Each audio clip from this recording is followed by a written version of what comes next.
सोर बागुड़ी रही बेआईन भाव में चली 8टी क्रसर एवं से क्रसर गुड़िक चढ़ाऊ कर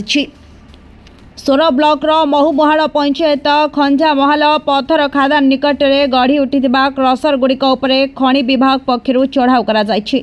सूचना अनुसार बालेश्वर खनि अधिकारिणी संतोषी प्रभा सेठी समेत राज्य प्रदूषण नियंत्रण अधिकारी सोर अतिरिक्त तहसीलदार जगन्नाथ बेहरा बालेश्वर एसएफ समेत सोर पुलिस सहायतार खंजामहाल पत्थर खादान निकट में गढ़ी उठी क्रसर गुड़िक चढ़ाऊ करते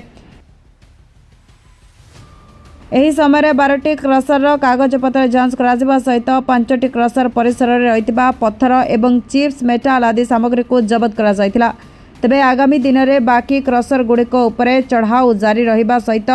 आज जबत सामग्री उपरे मूल्यांकन करा जाई चढ़ाऊ होइतबा क्रसर उपरे जोरिमाना करा जिबा बोली खनि अधिकारिणी संतोषी प्रभा सेठी सूचना दैछन्ति किंतु स्थानीय बासिंदा कहिछन्ति सब किछि चलिछि प्रायोजित भाव में। स्वररू राजेंद्र गिरी रिपोर्ट संस्कार टीवी ओडिशा।